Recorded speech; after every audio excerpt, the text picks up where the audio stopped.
أعوذ بالله من الشيطان الرجيم. بسم الله الرحمن الرحيم.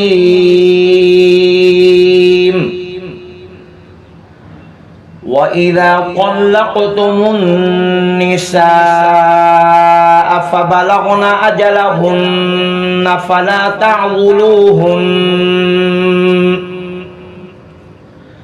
فلا تعضلوهن أن ينكحن أزواجهن إذا تراضوا بينهم بالمعروف، ذلك يوعظ به من كان منكم يؤمن بالله واليوم الآخر، ذلكم أزكى لكم وأطهر، والله يعلم وأنتم لا تعلمون. والوالدات يرضعن أولادهن حولين كاملين لمن أراد أن يتم الرضاعة، وعلى المولود له رزقهن وكسوتهن بالمعروف، لا تكلف نفس إلا وسعها، لا تضار والدة بولدها ولا مولود له بولده، وعلى الوارث مثل ذلك،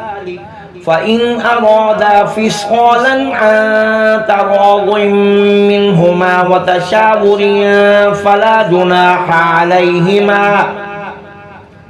وإن أردتم أن تسترضعوا أولادكم فلا جناح عليكم إذا سلمتم ما آتيتم بالمعروف، واتقوا الله واعلموا أن الله بما تعملون بصير. والذين يتوفون منكم ويذرون أزواجا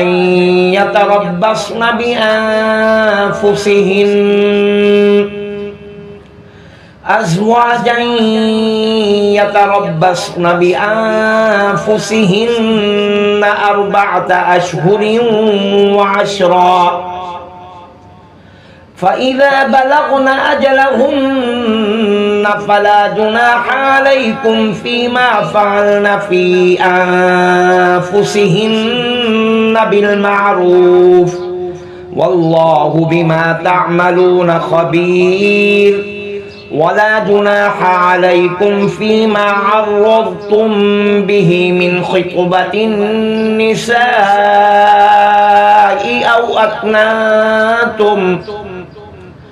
أو أكننتم في أنفسكم، علم الله أنكم ستذكرونهن ولكن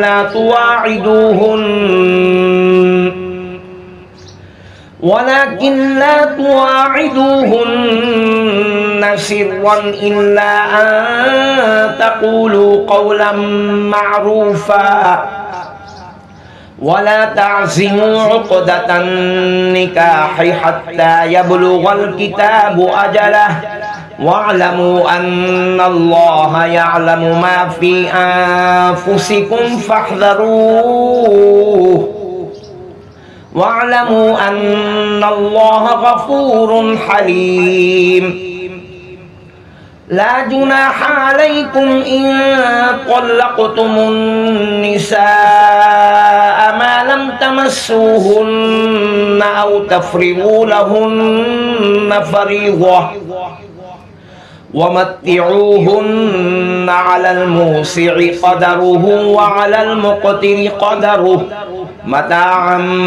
بالمعروف حقا على المحسنين. وإن طلقتموهن من قبل أن تمسوهن وقد فرضتم لهن فريضة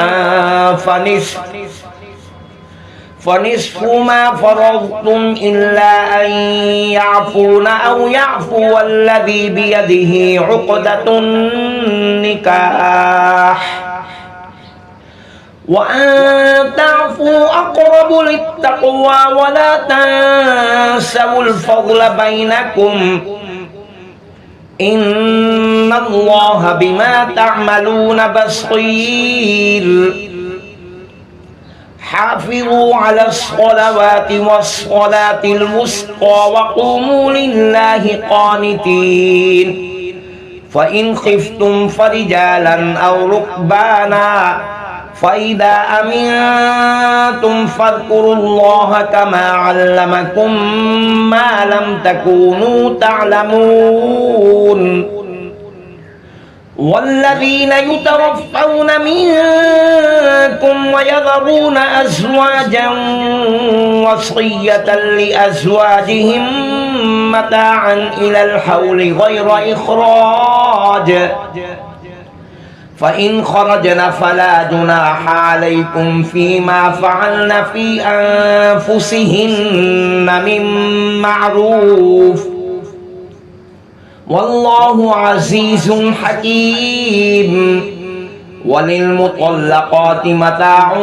بالمعروف حقا على المتقين كذلك يبين الله لكم آياته لعلكم تعقلون ألم تر إلى الذين خرجوا من ديارهم وهم ألوف حذر الموت فقال لهم الله موتوا ثم أحياهم إن الله لذو فضل على الناس ولكن أكثر الناس لا يشكرون وقاتلوا في سبيل الله واعلموا أن الله سميع عليم ما ذا الذي يقرض الله قرضا حسنا فيضاعفه له أضعافا كثيرة والله يقبض ويبسط من وإليه ترجعون ألم تر إلى الملأ من بني إسرائيل من بعد موسى إذ قالوا لنبي له مبعث لنا ملكا نقاتل في سبيل الله قال هل عسيتم إن كتب عليكم القتال ألا تقاتلوا قالوا وما لنا ألا نقاتل في سبيل الله وقد أخرجنا من ديارنا وأبنائنا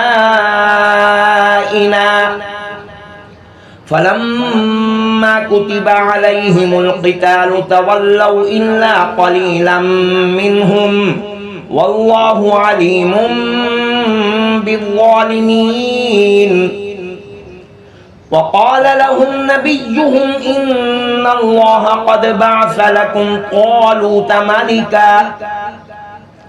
قالوا أنى يكون له الملك علينا ونحن أحق بالملك منه ولم يؤت سعة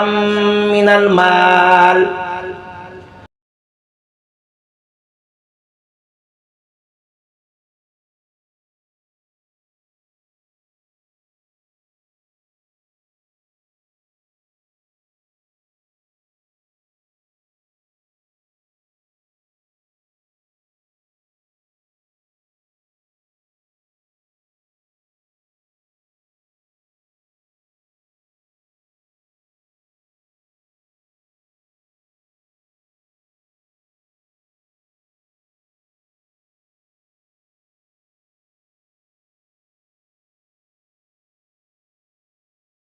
قال إن الله اصطفاه عليكم وزاده بسطة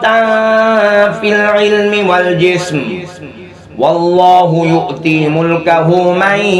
يشاء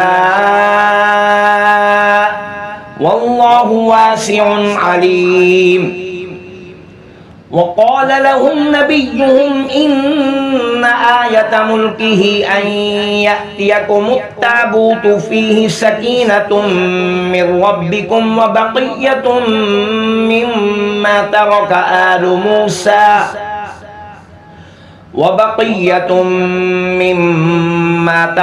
آل موسى وآل هارون تحمله الملائكة إن في ذلك لآية لكم إن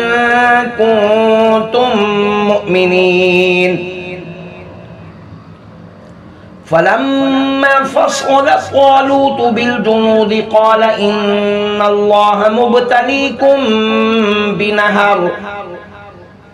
فمن شرب منه فليس مني ومن لم يطعمه فإنه مني إلا من اغترف غرفة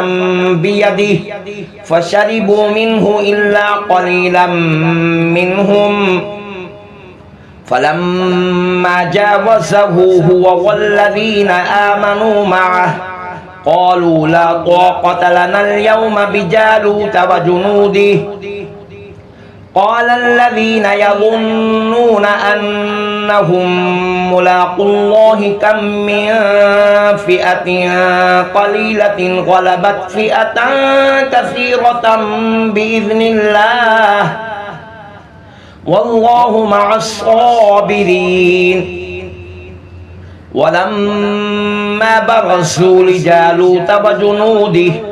قالوا ربنا أفرغ علينا صبرا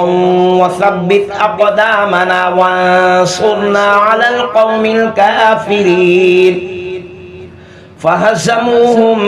بإذن الله وقتل داود جالوت وآتاه الله الملك والحكمة وعلمه مما يشاء ولولا دفع الله الناس بعضهم ببعض لفسدت الأرض ولكن الله ذو فضل على العالمين تلك آيات الله نتلوها عليك بالحق وإنك لمن المرسلين تلك الرسل فضلنا بعضهم على بعض منهم من كلم الله ورفع بعضهم درجات وآتينا عيسى ابن مريم البينات وأيدناه بروح القدس ولو شاء الله ما اقتتل الذين من بعدهم من بعد ما جاءتهم البينات ولكن اختلفوا فمنهم من آمن ومنهم من كفر ولو شاء الله ما اقتتلوا ولكن الله يفعل ما يريد يا أيها الذين آمنوا أنفقوا مما رزقناكم من قبل أن يأتي يوم لا بيع فيه ولا خلة ولا شفاعة والكافرون هم الظالمون الله لا إله إلا هو الحي القيوم لا تأخذه سنة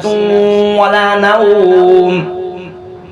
له ما في السماوات وما في الأرض ما ذا الذي يشفع عنده إلا بإذنه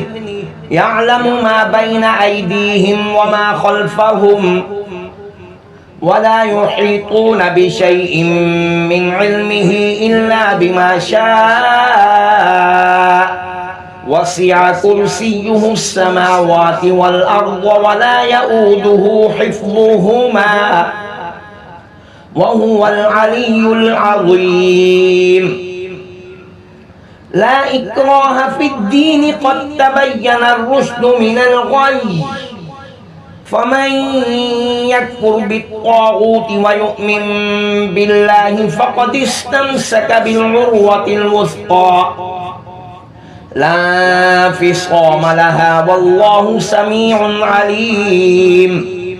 الله ولي الذين آمنوا يخرجهم من الظلمات إلى النور والذين كفروا أولياؤهم الطاغوت يخرجونهم من النور إلى الظلمات أولئك أصحاب النار هم فيها خالدون ألم تر إلى الذي حاج إبراهيم في ربه أن آتاه الله الملك إذ قال إبراهيم ربي الذي يحيي ويميت قال أنا أحيي وأميت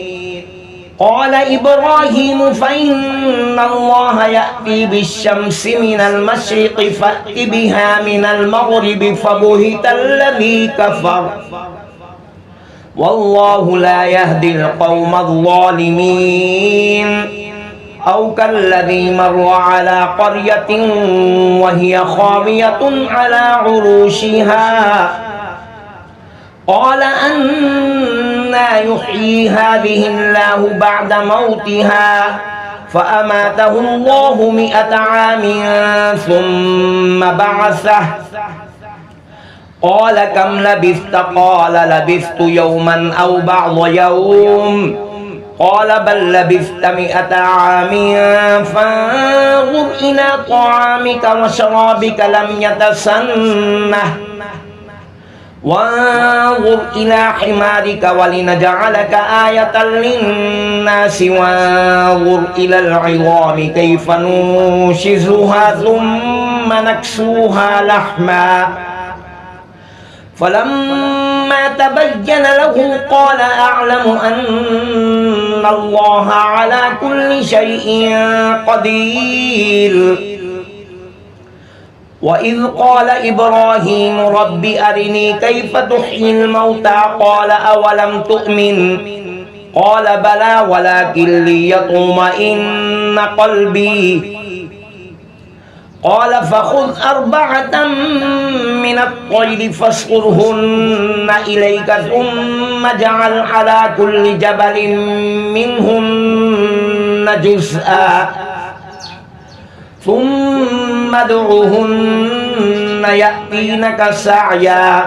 واعلم أن الله عزيز حكيم مثل الذين ينفقون أموالهم في سبيل الله كمثل حبة أنبتت 7 سنابل في كل سنبلة 100 حبة والله يضاعف لمن يشاء والله واسع عليم الذين ينفقون أموالهم في سبيل الله ثم لا يتبعون ما أنفقوا منا ولا أذى لهم أجرهم عند ربهم ولا خوف عليهم ولا هم يحزنون قول معروف ومغفرة خير من صدقة يتبعها أذى والله غني حليم يا أيها الذين آمنوا لا تبطلوا صدقاتكم بالمن والأذى كالذي ينفق ماله رئاء الناس ولا يؤمن بالله واليوم الآخر فمثله كمثل صفوان عليه تراب فأصابه وابل فتركه صلدا لا يقدرون على شيء مما كسبوا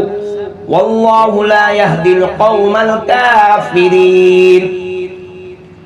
ومثل الذين ينفقون أموالهم ابتغاء مرضات الله وتثبيتا من أنفسهم كمثل جنة بربوة أصابها وابل فآتت أكلها ضعفين فإن لم يصبها وابل فطل والله بما تعملون بصير أيود أحدكم أن تكون له جنة من نخيل وأعناب تجري من تحتها الأنهار له فيها من كل الثمرات وأصابه الكبر وله ذرية ضعفاء فأصابها إعصار فيه نار فاحترقت كذلك يبين الله لكم الآيات لعلكم تتفكرون يا أيها الذين آمنوا أنفقوا من طيبات ما كسبتم ومما أخرجنا لكم من الأرض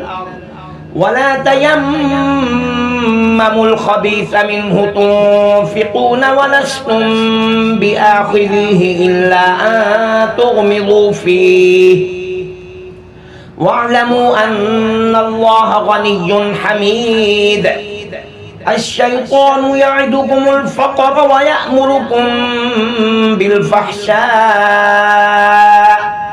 والله يعدكم مغفرة منه وفضلا والله واسع عليم يؤتي الحكمة من يشاء ومن يؤت الحكمة فقد أوتي خيرا كثيرا وما يذكر إلا أولو الألباب وما أنفقتم من نفقة أو نذرتم من نذر فإن الله يعلمه وما للظالمين من أنصار إن تبدوا الصدقات فنعما هي وإن تخفوها وتؤتوها الفقراء فهو خير لكم ويكفر عنكم من سيئاتكم والله بما تعملون خبير ليس عليك هداهم ولكن الله يهدي من يشاء وما تنفقوا من خير فلأنفسكم وما تنفقون إلا ابتغاء وجه الله وما تنفقوا من خير يوفى إليكم وأنتم لا تظلمون للفقراء الذين أحصروا في سبيل الله لا يستطيعون ضربا في الأرض يحسبهم الجاهل أغنياء من التعفف تعرفهم بسيماهم لا يسألون الناس إلحافا وما تنفقوا من خير فإن الله به عليم الذين ينفقون أموالهم بالليل والنهار سرا وعلانية فلهم أجرهم عند ربهم ولا خوف عليهم ولا هم يحزنون الذين يأكلون الربا لا يقومون إلا كما يقوم الذي يتخبطه الشيطان من المس ذلك بأنهم قالوا إنما البيع مثل الربا وأحل الله البيع وحرم الربا فمن جاءه موعظة من ربه فانتهى فله ما سلف وأمره إلى الله ومن عاد فأولئك أصحاب النار هم فيها خالدون يمحق الله الربا ويربي الصدقات والله لا يحب كل كفار أثيم إن الذين آمنوا وعملوا الصالحات وأقاموا الصلاة وآتوا الزكاة لهم أجرهم عند ربهم ولا خوف عليهم ولا هم يحزنون يا أيها الذين آمنوا اتقوا الله وذروا ما بقي من الربا إن كنتم مؤمنين فإن لم تفعلوا فأذنوا بحرب من الله ورسوله وإن تبتم فلكم رؤوس أموالكم لا تظلمون ولا تظلمون وإن كان ذو عسرة فنظرة إلى ميسرة وأن تصدقوا خير لكم إن كنتم تعلمون واتقوا يوما ترجعون فيه إلى الله ثم توفى كل نفس ما كسبت وهم لا يظلمون يا أيها الذين آمنوا إذا تداينتم بدين إلى أجل مسمى فاكتبوه وليكتب بينكم كاتب بالعدل ولا يأب كاتب أن يكتب كما علمه الله فليكتب وليملل الذي عليه الحق وليتق الله ربه ولا يبخس منه شيئا فإن كان الذي عليه الحق سفيها أو ضعيفا أو لا يستطيع أن يمل هو فليملل وليه بالعدل واستشهدوا شهيدين من رجالكم فإن لم يكونا رجلين فرجل وامرأتان ممن ترضون من الشهداء أن تضل إحداهما فتذكر إحداهما الأخرى ولا يأبى الشهداء إذا ما دعوا ولا تسأموا أن تكتبوه صغيرا أو كبيرا إلى أجله ذلكم أقسط عند الله وأقوم للشهادة وأدنى ألا ترتابوا إلا أن تكون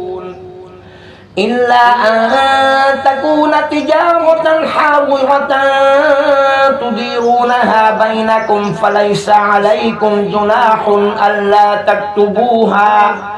وأشهدوا إذا تبايعتم ولا يضار كاتب ولا شهيد وإن تفعلوا فإنه فسوق بكم واتقوا الله ويعلمكم الله والله بكل شيء عليم وإن كنتم على سفر ولم تجدوا كاتبا فرهان مقبوضة فإن أمن بعضكم بعضا فليؤدي الذي اؤتمن أمانته وليتق الله ربه ولا تكتموا الشهادة ومن يكتمها فإنه آثم قلبه والله بما تعملون عليم لله ما في السماوات وما في الأرض وإن تبدوا ما في أنفسكم أو تخفوه يحاسبكم به الله فيغفر لمن يشاء يشاء ويعذب من يشاء والله على كل شيء قدير آمن الرسول بما أنزل إليه من ربه والمؤمنون كل آمن بالله وملائكته وكتبه ورسله لا نفرق بين أحد من رسله وقالوا سمعنا وأطعنا غفرانك ربنا وإليك المصير لا يكلف الله نفسا إلا وسعها لها ما كسبت وعليها ما اكتسبت ربنا لا تؤاخذنا إن نسينا أو أخطأنا ربنا ولا تحمل علينا إصرا كما حملته على الذين من قبلنا ربنا ولا تحملنا ما لا طاقة لنا به واعف عنا واغفر لنا وارحمنا أنت مولانا فانصرنا على القوم الكافرين صدق الله العظيم